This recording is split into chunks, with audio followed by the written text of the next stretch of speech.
नमस्कार दोस्तों, कैसे हैं आप लोग। आज हम पढ़ने वाले हैं उत्तर प्रदेश माध्यमिक शिक्षा परिषद का कक्षा 9 का सेकंड चैप्टर संस्कृत पदप्यूषम से, जो कि है हमारा सुभाषतानी अर्थात सुंदर वचन। सुभाषतानी यानी सुंदर वचन। तो आज हम इसको पढ़ने वाले हैं। तो जो आज आपको वीडियो अगर अच्छी लगेगी बच्चों तो एकदम दबा के लाइक ठोंकिएगा। तो सबसे पहले जो कि हमें दिख रहा है हम उसे ही आराम से पढ़ने का संपूर्ण प्रयास करेंगे, और जो कि मैं आपसे कह रहा हूं उस पर ज़रूर ध्यान दीजिएगा कि वीडियो अच्छी लगेगी तो लाइक ज़रूर करिएगा। तो चलिए देखिए, सबसे पहले क्या लिखा हुआ है।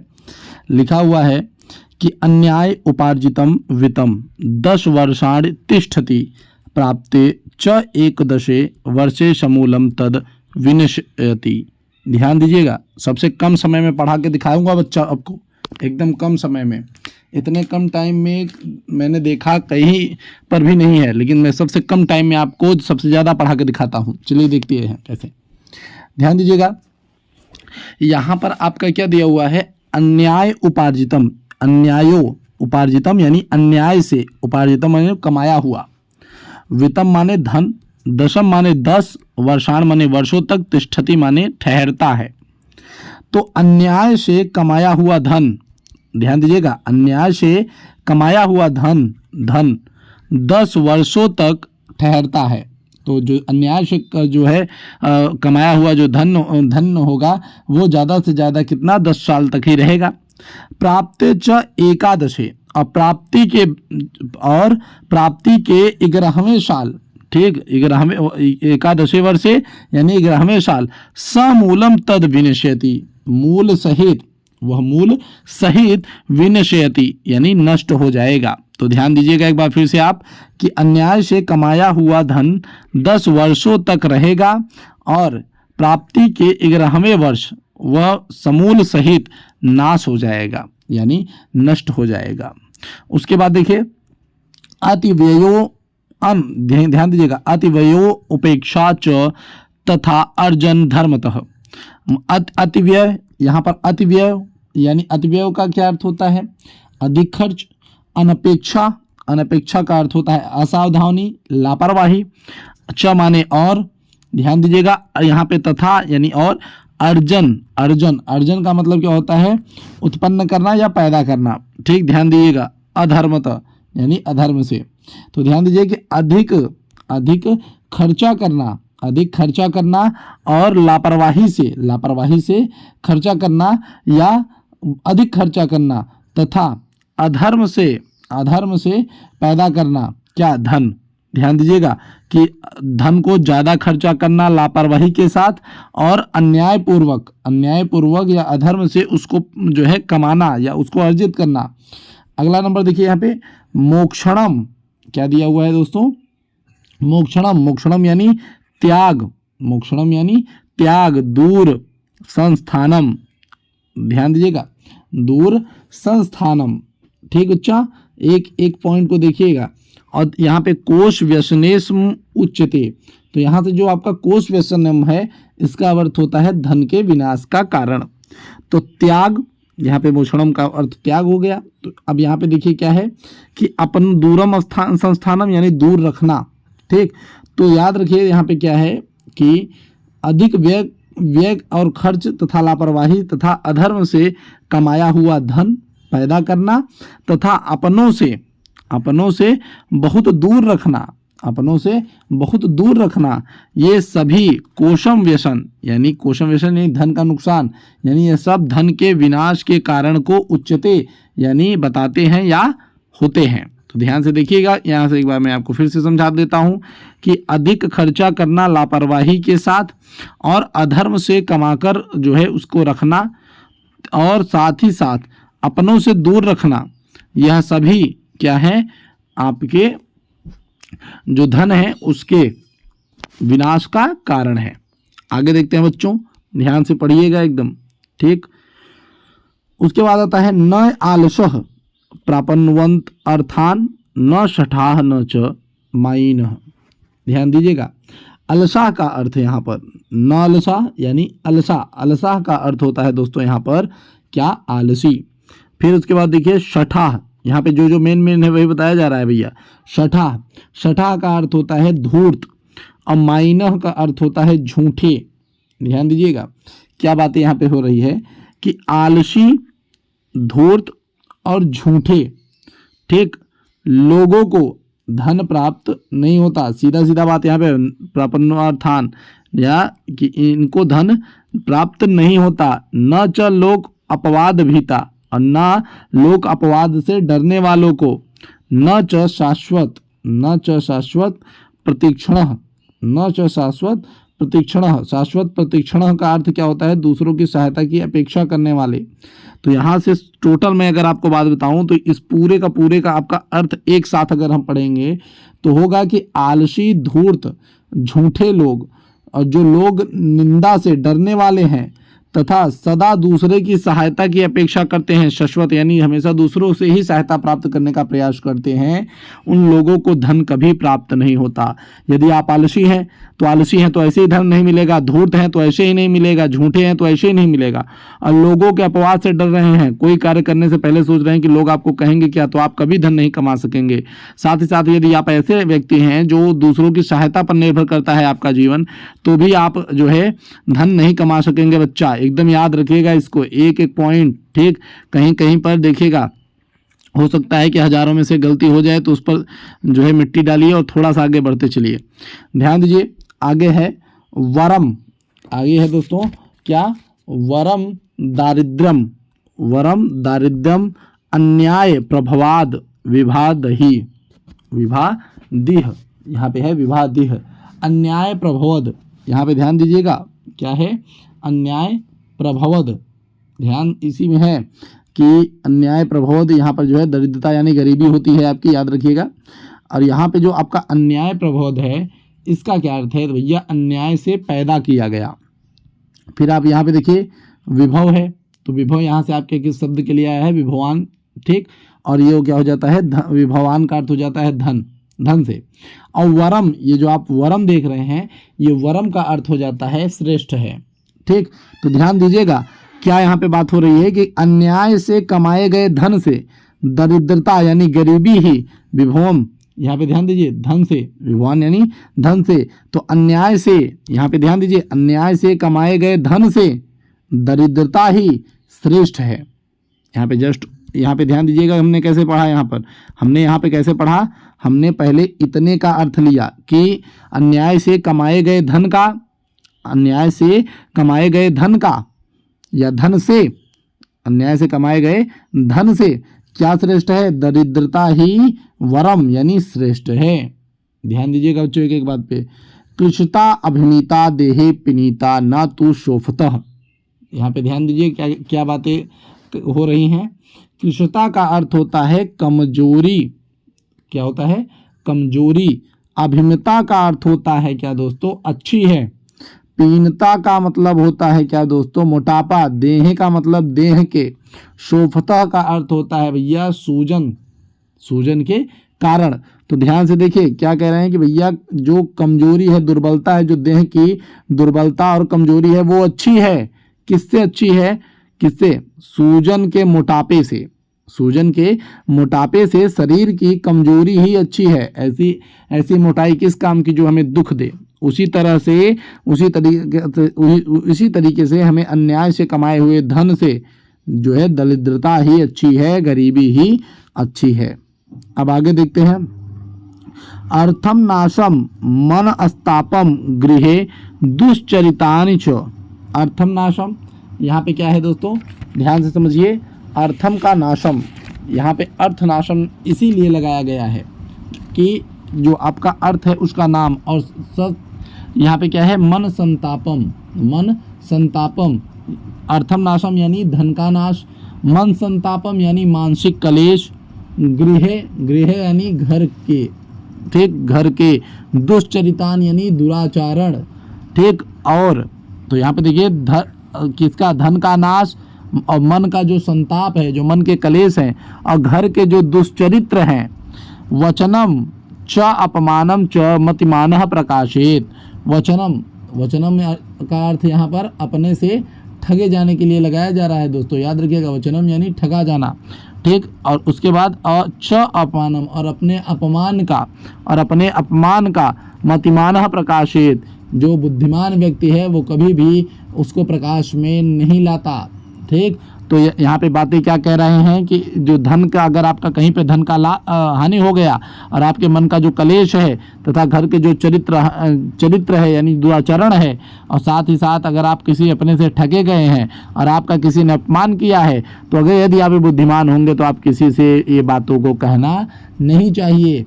यही बात यहाँ पे है, मतिमानः यानी बुद्धिमान। ध्यान दीजिएगा एक एक वर्ड पे दोस्तों, पॉइंट इसी पे नोटेड है कि आप एक एक बात पर कितना ध्यान देते हैं। फिर देखिए क्या है, अतिथि बालकः पत्नी जननी जनकस्तथा। अतिथि, बालक, पत्नी, माँ और पिता। पंचैते, ये 5 लोग। गृहणः यानी गृहस्थ व्यक्ति को। पोष्यः यानी पोषण करना चाहिए। इतरे च स्वशक्ति, अपने शक्ति के अनुसार। तो अपने शक्ति के अनुसार एक गृहस्थ व्यक्ति को किन 5 लोगों का जो है पोषण करना चाहिए? अतिथि का, अतिथि जो बिना तिथि के आए, अपने बालक का, और पत्नी का, माता का और पिता का। फिर आगे देखते हैं क्या है, न अत्यंतम सरले भाव्यम गत्वा पश्य वनस्थलीम छिद्यन्ते सरलास्त्रा कुब्जा तिष्ठन्ति सर्वत्र। यहाँ पे ध्यान दीजिए, यहाँ पे क्या बात बोली जा रही है कि सरले, यहाँ पे देखिए न अत्यंत यानी अत्यंत सीधा, मतलब अत्यंत नहीं, इतना भी अत्यंत नहीं, इतना ज़्यादा भी नहीं। सरल भाव्यम यानी इतनी सरल भाव का भी नहीं होना चाहिए भैया। क्यों नहीं होना चाहिए? गत्वा यानी जाकर, गत्वा यानी जाकर। ध्यान दीजिएगा, पश्चिम मतलब देखो, वनस्थलीम यानी वनों में। ध्यान दीजिएगा, यानी वनों में। यहाँ पे क्या बातें कर रहे हैं कि मनुष्य को एकदम सीधा भी नहीं होना चाहिए। सीधा रहिए परंतु इतना भी सीधा मत रहिए भैया। ठीक। क्यों? देखिए वन में प्रायः देखा गया है, वनों में क्या देखा जाता है? ध्यान दीजिए, छिद्यन्ति सरल शस्त्रम कुब्जा तिष्ठन्ति सर्वत्र। यहाँ पे ध्यान दीजिएगा बात को कि यहाँ पे क्या बोला जा रहा है कि छिद्यन्ते यानी काटे जाते हैं। छिद्यन्ते यानी काटे जाते हैं। कुब्ज, यहाँ पे देखिएगा सरल अस्त्रम, काटे जाते हैं कौन? पेड़ जो सीधे होते हैं। और कुब्ज यानी टेढ़े मेढ़े को। आपको टेढ़े मेढ़े ही हर जगह पे दिखेंगे। ये बात ध्यान दीजिएगा, क्या बोल रहे हैं कि मनुष्य को हमेशा सीधे भाव का नहीं होना चाहिए, क्योंकि वन में प्रायः देखा जाता है कि सीधे साधे खड़े वृक्षों को काट दिया जाता है, किंतु वहीं पर जो टेढ़े मेढ़े पेड़ हैं वो सभी जगह आपको खड़े दिखाई देते हैं। टेढ़े मेढ़े पेड़ों का कोई कार्य लोग अपने जो है कार्य में उसे नहीं लेते। कितनी अच्छी बात यहाँ पे बताई जा रही है। जो लोग कहते हैं ना कि झगड़ा लड़ाई मत करो, हाँ बिल्कुल मत करो, लेकिन इतने भी सीधे मत रहो भैया कि आपको कोई भी पीट के चला जाए। मैं भी तो यही कहूँगा। ठीक। आगे देखिए, मौनम कालम विलंबम च पर्याणम भूमि दर्शनम भ्रुकुटेन मुनखी वर्ता नकारः खड्विदः स्मृतः। यहाँ पर देखिए ये भी 1 नंबर का आपको जो है श्लोक दिया जा रहा है कि इसके लिए भैया जब आपको कुछ किसी को देना ना हो, सीधी बात, जब आपको किसी को कुछ देना ना हो तो कैसे करना है आपको? देखिए मौनम यानी चुप रहना, मौनम यानी चुप रहना, काल विलंबश्च, और क्या करना है भैया? किसी भी कार्य को करने में देरी कर देनी है। प्रयाणम यानी अन्य स्थान पर चले जाना। भूमि दर्शनम यानी भूमि को देखने का कार्य। तो जब आपको किसी को कुछ न देना हो तो आप मौन हो जाइए, काम में देरी करने लगिए, वहाँ से चले जाइए या भूमि का दर्शन करने लगिए। और इसके साथ साथ भ्रुकुट अन्यमुखी यानी भौहों को टेढ़ी कर लेना। ठीक। वार्ता नकार, दूसरे की ओर मुंह करके बात कर लेना। नकारः खड्वितः स्मृतः।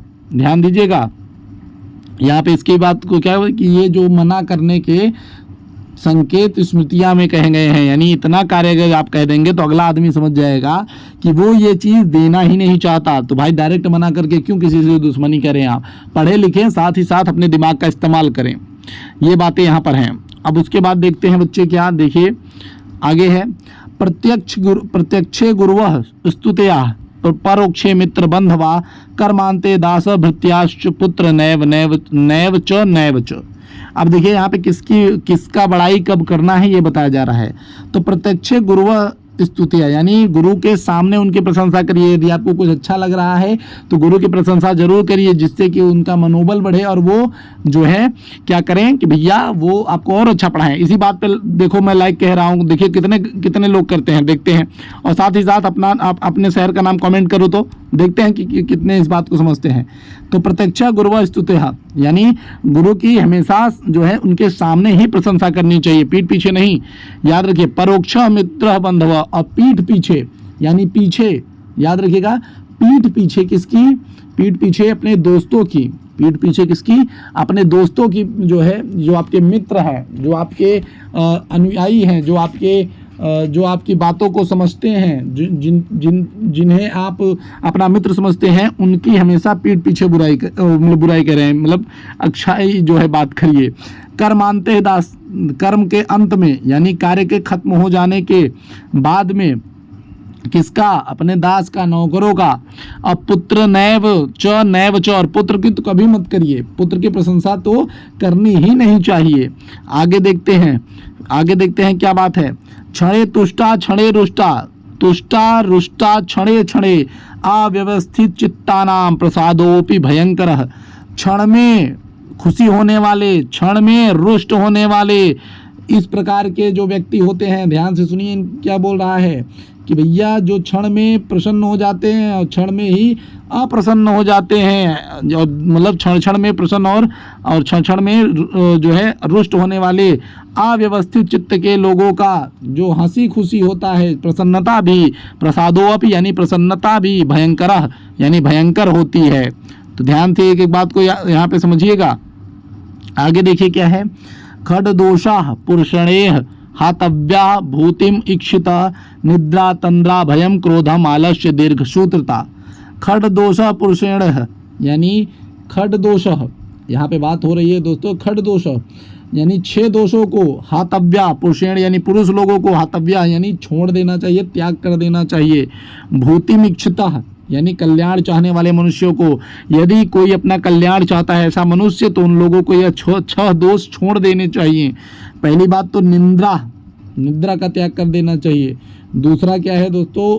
तंद्रा यानी जम्हाई या ऊंघाई, ठीक। और भय, क्रोध, आलस्य, और साथ ही साथ किसी काम को धीरे धीरे से करना, दीर्घ सूत्रता यानी किसी कार्य को धीरे धीरे से करना, ये सब सारी चीज़ें छोड़ देंगे तो आपको क्या होगा? आपका कल्याण होगा, आप आगे जो है जिंदगी में बढ़ सकेंगे। फिर उसके बाद देखते हैं क्या दिया हुआ है दोस्तों। अगला दिया हुआ है, विद्या विनया अवप्ति सा चेद विन्यास वहा, किम कुरुम कम प्रतिब्रुम गर्दायाम स्वाम मातिरी। ध्यान दीजिए यहाँ पे क्या कहा जा रहा है कि फोकस करिए एकदम। क्या, एक बार फिर से ध्यान दीजिएगा कि विद्या विनयावाप्तिः सह चेद विनयावह, कि विद्या से विनय की प्राप्ति होती है, लेकिन अगर यदि वही विद्या यदि उदंडता सिखाने लगे तो किम कुरु, कि हम क्या करें? कम प्रति ब्रूम गर्दायाम स्वमात्री, जैसे अपनी माता ही विष देने का कार्य करने लगे तो किसी से हम क्या कहें? ठीक दोस्तों, एकदम आराम से एक एक शब्द को समझते हुए चलिएगा। अब आगे देखते हैं यहाँ पर आगे क्या है कि सर्वे यत्र विनेतारः सर्वे पंडित मानिनः सर्वे महत्वमक्षन्त्य तद विदम वशीदति। ध्यान दीजिए, एक एक पॉइंट पर ध्यान दीजिए। यहाँ पे सबसे पहले हम समझ लेते हैं एक एक पॉइंट पर। सर्वे मतलब सभी होता है, आप जानते ही हैं। यत्र माने जहाँ, सर्वे माने सभी होता है, बता दिया मैंने। फिर उसके बाद आपका विनेतारः का अर्थ नेता, मानिनः यहाँ पंडित मानितः यानी मानिनः यानी मानते हो, उन्हें पंडित मानते हो। तद का आपका क्या अर्थ हो जाता है यहाँ पर? वह। वृंदम का अर्थ हो जाता है समूह, और यहाँ पे अवसीदत यानी नष्ट हो जाते हैं। महत्वम इच्छति यानी महत्वता की इच्छा करने वाले, एकदम प्यार से, कोई शब्द आपका छूटने ना पाए, एकदम प्यार से पढ़ना है बच्चों, एकदम प्यार से। तो यहाँ ध्यान दीजिए कि जहाँ सभी अपने को नेता मानते हों, सर्वे यत्र विनेतारः यानी जहाँ पर सभी लोग अपने को नेता मानते हों, और साथ ही सर्वे पंडित मानिनः और सभी अपने को पंडित समझते हों, सभी अपने को जानकार मानते हो, सभी अपने को विद्वान मानते हों, सभी अपना महत्व मानते हों, सभी अपना महत्व समझते हों तो याद रखिएगा तद वृंदम यानी वह समूह नष्ट हो जाता है। जिस घर का राजा दो हो जाए वह घर नष्ट योग्य ही है। तो ध्यान से इस बात को समझने का प्रयास करिए बच्चों, एक एक पॉइंट को ध्यान से देखिए, यही सब चीजें जिंदगी में आपको आगे बढ़ाएंगे एक दिन। अब देखिए बच्चों आगे, संपूर्ण कुंभो न करोति शब्द मर्दो घटो घोषमोति नूनम विद्वान कुलीनो न करत गर्वम जलपंती मूढ़ास्तु गुढ़ेर विहीन। ध्यान दीजिए यहाँ पे क्या बातें बोली जा रही हैं। यहाँ पे जो बात है वो है कि संपूर्ण कुंभम यानी भरा हुआ घड़ा, जो भरा हुआ घड़ा होता है वो क्या करता है, नहीं करता, न करोति नहीं करता, क्या शब्द, जो भरा हुआ घड़ा होता है वो शब्द नहीं करता। तो कौन करता है भैया, कौन करता है, जल से घोष मुपति नूनम, जब जो अध जल गगरी छलकत जाए, सुना है ना आपने, तो वही लाइन है यहाँ पे कि आधा भरा हुआ घड़ा निश्चय ही आवाज करता है। तो जो भरा हुआ घड़ा होता है वो आवाज नहीं करता, बल्कि क्या कौन करता है भैया, कौन करता है, घटो यानी घड़ा, घोष मुपैति नूनम आवाज करता है भैया, कौन, नूनम यानी जो थोड़ा भरा हो वो छलकता रहता है, छल छल आवाज करता है। विद्वान कुलीन न करोति गर्वम, जो विद्वान होता है, जो कुलीन होता है वो गर्व या अहंकार नहीं करता। जलपंती मूढ़ास्तु गुड़ेर विहीन, यहाँ पे ध्यान दीजिएगा, क्या गुड़ेर विहीन यानी गुड़ों से रहित। तो जो गुड़ों से रहित, ध्यान दीजिएगा, जो गुड़ों से रहित है, ठीक, वो व्यक्ति ही, जो गुणों से रहित है वह व्यक्ति ही व्यर्थ का बकवास करते हैं और फालतू का अपने ऊपर घमंड करते हैं। ठीक बच्चों, दरिद्रता धीरतया विराजते, कुरूपता शीलतया विराजते, कुभोजनम च उष्णतया विराजते, कुवस्त्रता शुभ्रतया विराजते। ध्यान दीजिएगा क्या बातें यहाँ पे बोली जा रही हैं कि देखिए, दरिद्रता यानी गरीबी, धीरता यानी धैर्य का कारण, विराजते यानी विराजती है, कुरूपता यानी बदसूरती, शीलतया यानी सदाचार और अच्छे स्वभाव के कारण विराजते यानी विराजती है। ठीक, उसके बाद आप देखिए, कुभोजनम यानी स्वाद रहित भोजन, च और उष्णतया यानी गर्म रहने के कारण विराजती है, कुवस्त्रता यानी मलिन वस्त्र, सुरभस्त, यहाँ पे देखिए सुंदर, सुरभस्त यानी अच्छी लगती है, और विराजता यानी सुशोभित होती है। तो यहाँ पे देखिए क्या क्या बोला जा रहा है कि दरिद्रता, जो दरिद्रता होती है धैर्य रखने से सुशोभित होती है। अगर आपकी गरीबी है तो आप धीरज रखिए और तो शोभायमान होती है, और एक नहीं कि आप उछड़ने लगिए बात बात पे। अगर आपके पास गरीबी है तो धैर्य धारण करे रहिए, समय आने पर सबको जवाब आप दे सकते हैं। और कुरूपता यानी बदसूरती, अच्छे स्वभाव या आचरण से सुशोभित हो आपका, अगर यदि आपका थोड़ा सा भी इधर उधर जो है रूप है तो आपको अपने व्यवहार में कुशलता लानी चाहिए। ठीक, और कुभोजनम च उष्णतया विराजते, और जो भोजन स्वाद रहित है, ठीक, अगर वो गर्म भी होता है तो भी वह शोभा पाता है। ठीक, और मलिन वस्त्र, अगर आपके मलिन वस्त्र हैं तो वो भी स्वच्छ रहने से शोभा पाते हैं, यदि वो साफ सुथरे हैं तो वो शोभा पाते हैं। तो ये रहा सुभाषतानी दोस्तों, एक एक चीज़ हमने आपको पॉइंट पॉइंट करके बता दिया। वीडियो कैसी लगी ज़रूर बताइएगा, साथ ही साथ वीडियो को लाइक्स और चैनल को सब्सक्राइब ज़रूर करिए, आपका प्यार हमें लेके जाएगा आगे। बहुत जल्द हमारा 2K कंप्लीट हो रहा है दोस्तों, आप लोगों की वजह से। धन्यवाद, आपसे मिलेंगे हम अगली वीडियो में, तब तक के लिए जय हिंद, जय भारत।